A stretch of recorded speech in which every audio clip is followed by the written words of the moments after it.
Today I watched GB News for about 10 or 15 minutes.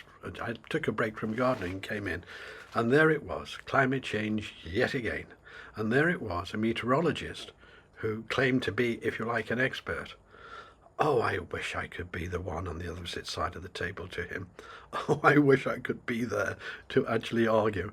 Now, the lady arguing against him, she was right and he was wrong, but he used a few tactics. So what I'm going to do now is play this segment from GB News, and to get rid of my frustration, pretend I'm there answering him as he should be answered.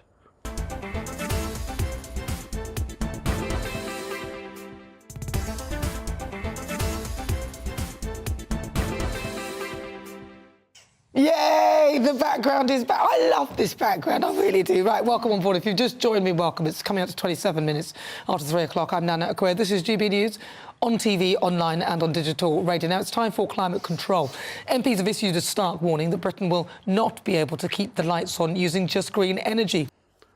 Wow, well, there we are. MPs have suddenly realised that, with a little bit of light penetrating maybe through their ears into their brain, that we can't actually power a modern economy without blackouts on green energy. No, we can't. It's absolutely ridiculous. We can't do it. And anyone who looks at this subject would have known that years ago, before they even started, because no one is dealing with the simplest things, like what actually can we use to back up the power of green energy? What can we use if we're doing away with coal and so on and so on? So anyway, that's a good start, isn't it? The MPs are beginning to slightly get an idea of the real world. So let's carry on. Well, who knew? Now, this comes as the UK is struggling to keep their target of using solely clean electricity by 2035. Cross-party politicians are calling on the government to outline a coherent plan on how they're going to tackle this or risk missing their targets. So should the UK heavily expand on the production of green energy sources, or is the goal of having a decarbonised power system by 2035 a pipe dream? Joining me to talk about this is Lois Perry, Director of Car26, and Jim Dale, Senior Meteorologist. Right, I'm going to start with you, Jim Dale. Pipe dream, it's not going to happen. What do you think? No, it's not a pipe dream at all. Let's just say a couple of things about meteorology, because I'm a meteorologist, and I'm sitting here in a place called Thailand, actually, at this moment in time. I'm doing some conferences on safety in a climate change world, but it's basically safety in terms of weather, extreme weather, that type of thing. So I'm helping people to understand and what they might do. Now, look. Well, there we are. There's a job for the boys, isn't it? Extreme weather today is far less than it was in the past. I've done a number of videos on this. We've had fewer and less severe droughts, fewer storms, we're having no more hurricanes, slightly less, a lot less tornadoes, and so on. A lot less forest fires than we had in the past. But this man is now teaching people in Thailand how to cope with something that doesn't exist. It's actually getting better. Thailand, by boat, Lois, I rode for the last 3 weeks. No, you didn't, That's Jim. the way it goes.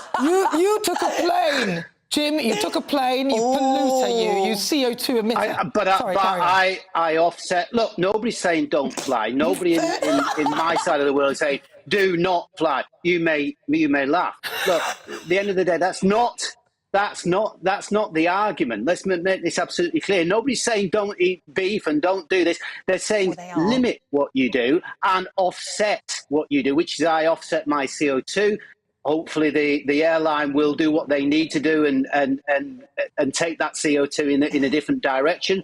And that's to be looked. Well, no wonder the two ladies there are laughing their heads off. Because to say that no one's saying, no more flying, etc. Well, I don't have to explain this one, because you all know what the propaganda is out there and what the restrictions are out there that are coming harder and harder on you. So he obviously lives in a parallel universe to the rest of us on this matter, but let's carry on. But look, can I make the point? 44.6 degrees in Thailand, a new all-time record. Laos, China, Pakistan, India, all-time April heat, and the same in Spain. Spain this week, 38.8, April's hot temperature ever. And we're getting there. North America, the same in terms of Washington and I've got to think of Oregon. Those two places, hottest So April what's the point, Jim? temperatures Sorry, ever. Well, look, this gentleman obviously doesn't understand the most basic things here. There's a huge difference between meteorology, the weather, and climate. Climate is weather over a long, long, long time. A minimum of 30 years, but often 100 years to get a cycle. So if you're going to quote things like America, like he's just quoted, or Spain, you've got to look back over a long period. And when you do that, we actually haven't been warming for the last 7 or 8 years, by the way, but places like America quoted in the afternoon temperatures have been cooling now for a few decades and are getting colder and colder. But you can't mix up weather and climate. So at this point, I'd simply say to him, sorry, you're quoting just single examples of single temperatures. I mean, let's take the Australian quote, which I dealt with, where it was actually hotter in 1906, but they fiddled the record. I've done a detail on that. And they do it time and time again. You can't have a thermometer that used to be in the middle of a green field that now is in a car park, as I've explained in some of my videos, and expect to get the same sort of temperature readings. So, but fundamentally now, he's departed from basics here. He's quoting individual weather events. You can't do that to describe climate. You have to describe over a period of time. So he really is out of his depth here. And that's what I'd be telling him. This is the reality of where we are at this moment in time. In a single week, all of those records broken. Okay, well, can I just interject, because I want to get Lois in, but I also want to say that obviously if we've got such high temperatures, we won't be needing so much heating, which would probably be a good thing. Lois? Yeah, I mean, of course, it's never been warmer in the world at any time before now, has it, Jim? There were no hippopotami swimming in the Thames. We've never had ice ages. We've never had continents separating because it's been hot and cold. We've never had grapes growing in the north of England during the Roman warm period. But anyway, I digress. How wonderful that the government suddenly seems to be waking up to the fact that it's all completely and utterly ridiculous. I've got a statistic for you. For one day in the winter, the cost of the batteries for 2 terawatt hours, because we've got no storage, but for one day in the winter, it would cost £1 trillion in today's lithium prices, current lithium prices for the batteries, £1 trillion. Recently, a battery storage capacity thing was opened to great fanfare in this country, the biggest in Europe. They are able to supply 1% of the UK's current energy needs for, wait for it, 2 minutes. Well, the lady there, of course, is correct. She's spot on. I've done a video on the impossibility of storing energy. It's a video where I say no one's doing the maths. And, of course, this man, though, is not interested in that. You see, as soon as you come to the real world and actually look at the costs and the viability of batteries or anything like that, or pump storage or anything else, as soon as you do that, as per my videos, you find out it's impossible. But this doesn't matter, because once you've got the fanatical meteorologist, as we have here, then all that matters is plugging away at his own little narrow window, ignoring the whole basis of the difference between meteorology and climate. What a complete load of rubbish! And you're how on earth are you offsetting? How are you offsetting your flight? Because I'm just very interested. What are you doing? You're cutting down. You planting some trees. Let me just roll backwards slightly on all of that rubbish you've just given me. Hang on, because it's the old straws in the. It's the usual straws in the wind. Look, in the last year, Europe, in terms of energy, had utilised more renewable energy than fossil fuel energy. As I've said to you before, this is an evolving situation, and it's only going in one direction. He is right about that. It is going in one direction. It's going in the exact opposite direction to what he thinks. You know, basically, coal in the world is booming. You know, there is no chance fossil fuels in the world account for 80% of all energy production. And what is going on now is a complete reversal as the reality of the stupid green energy policies begin to hit us. People are scrambling the opposite direction. But no, this particular meteorologist thinks it's only one evolving way. Just ignoring reality. And by the way, I can agree with you, Lois. I can agree with you on this. Okay, let's try and agree on something this week if we can. Okay, and that is And that is, this government has made an absolute turnip of what is occurring as far as the renewables and the exchange of energy and the direction of travel. Jim, they've all got a similar plan, and they're all making a turnip of it. Yeah. But I just want to come back to what Lois said. How are you offsetting? How are you offsetting this flight, though, Jim? I'm fascinated. Well, I don't do it personally. I know for a fact that, for example, the airlines and other industries will have ways by which they, for example, they will buy with the money that's donated certain amounts of forestry, certain renewable energy offsets that they will plough into wherever they plough into. It is down to the airlines to select those things. But that's an option. If you ever go on an aircraft, which you probably don't now because you're probably too scared, but nevertheless, the fact remains is they can renew, they can do that. That's offset. It's called offsetting. Okay, let's look at what he's just said. First of all, he starts the personal attacks, such as "you're too scared to fly." There is no evidence for that in the conversation at all. But no, we now have to move you into a group. You know, you're the ones left behind, you're the ones that aren't keeping up with the fashion, you're the ones that are wrong as a group. That's groupthink. And he's even claiming they're scared of flying without any evidence whatsoever of that. You know, now coming to the offset, it seems to me that he is trusting the airline to do the offset. Now, in actual fact, you have to purchase that offset separately. And if you're not doing that, it seems he hasn't, right? Then you're certainly not offsetting. But offsetting is rubbish in any event. Absolutely rubbish. Let me just give you a very simple thing. You know, people say plant trees to offset.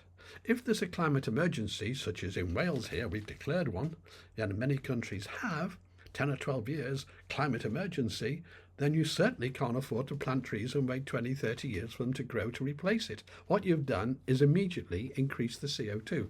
Nothing makes sense when you actually start to analyse it. And this one has just swallowed all the rubbish. I don't know why he's on the programme.